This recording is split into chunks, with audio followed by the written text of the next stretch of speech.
Boredom Buster Crafts. So today we're going to make your own oven baked clay. So the reason I chose this project is because I know a lot of you are probably going to have a lot of these products in your house, and I know it's a little bit tough getting to stores and stuff to get different things. So this one's going to be pretty easy. All you're going to need is flour, salt, oil, and water. So that's pretty easy. So I'm going to start mixing that for you, all right? So it's 1 cup of flour, and then we're going to measure out 1/2 cup of salt. So like I said, this is a pretty good project to do with yourself if you want to get like really creative, or it's really good to do with kids as well. I did a couple experiments, so that's 1/2 cup of salt. And you know, you could make like little things out of cookie cutters, or you could pull out the Play-Doh toys and stuff and make different designs. 1 tablespoon of oil.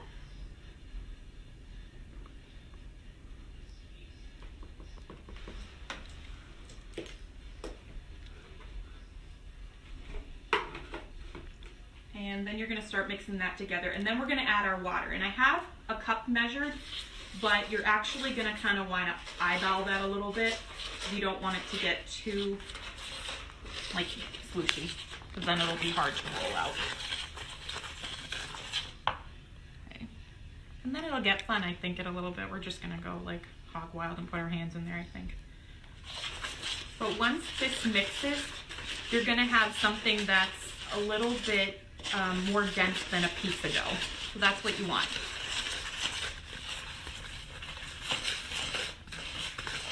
And if you have any questions as we're going through, just let us know in the comments. My videographer will let me know.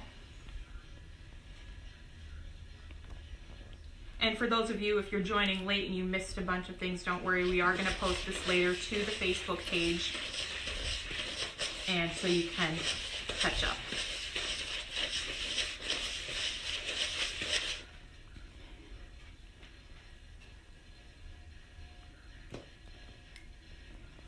So yeah, just keep adding that a little bit by a little bit, and just kind of gauge how much you think you're going to need.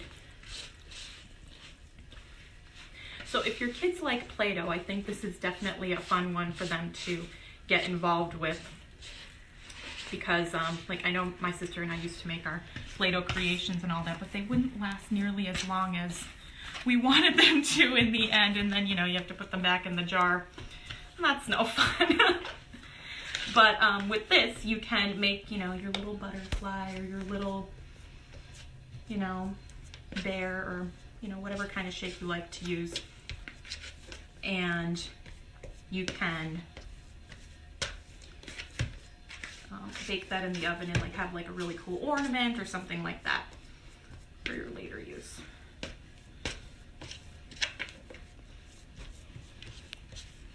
Okay. I think we've got a pretty good dough going here. So we're gonna put that on our baking sheet here. And like I said, it's gonna be a little bit more dense than a pizza dough. So as you are getting all this ready, you can preheat your oven to 250 degrees. And that's gonna be pretty quick to heat up. And while you're also doing that, you're gonna wanna pull out your oven safe bowls, or like a Pyrex or something like that, because that's gonna serve as your mold. We're a little too sticky here. I think we're gonna add a little bit more flour. And that's why you gotta be careful with that water. Okay.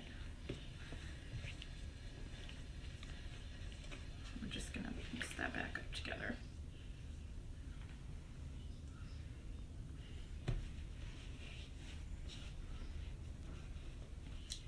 But as you're doing this, I think it's gonna kind of be like, almost like you're making cookies in a way.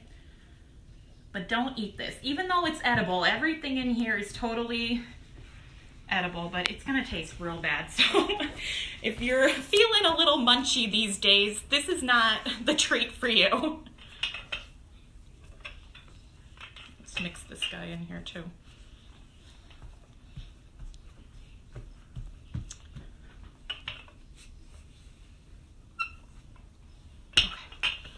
Now we got it. Okay, so you're gonna roll out your dough. And when you decide to do your designs, you should consider thickness. Because the thicker it is, the longer it's going to take to bake. Maximally, it's probably gonna be about an hour. But depending on like what kind of design you make, it's obviously gonna be a little bit more. So, what I'm going to do today is I'm going to make a little dish for myself. Because one of my very terrible habits at the library, as I'm sure a lot of the staff will tell you, is that I leave my rings everywhere. Everywhere. And it is a really bad habit.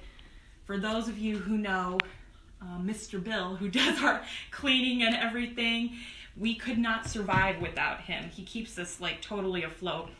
Bill's bringing my rings all the time.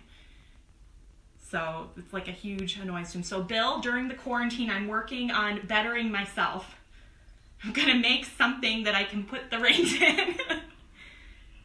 Okay, so you can cut out your shape like I'm doing here.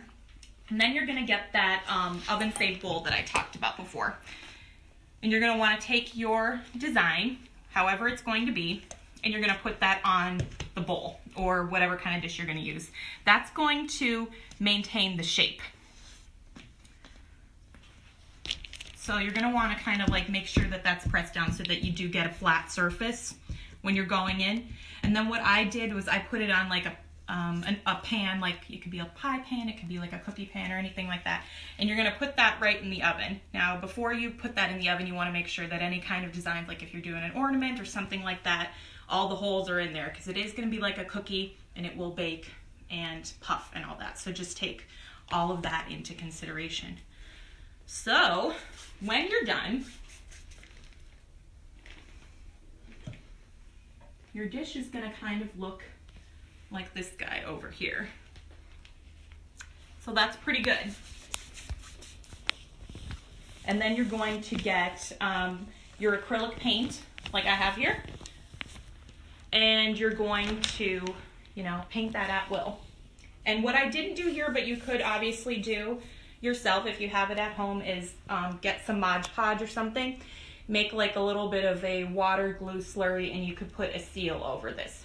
Now, since this is only made of flour, salt, oil, this is not going to be like the kind of safe dish that you can put outside on your porch and like, oh, let me use it for a potted plant or something like that. Like, no, that's not going to last to the elements.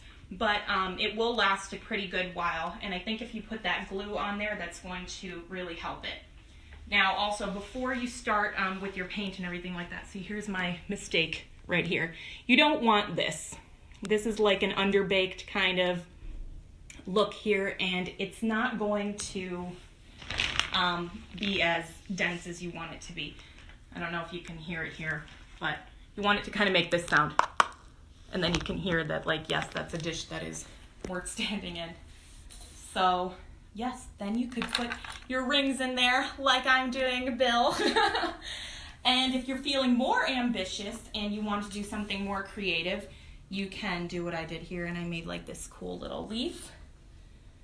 And I also made this other kind of bowl. I'm not really sure what it is, but, you know, chance to be creative. I pulled out my macaroni cutter and I made some designs, and I kind of flipped it over and just pieced all of them together.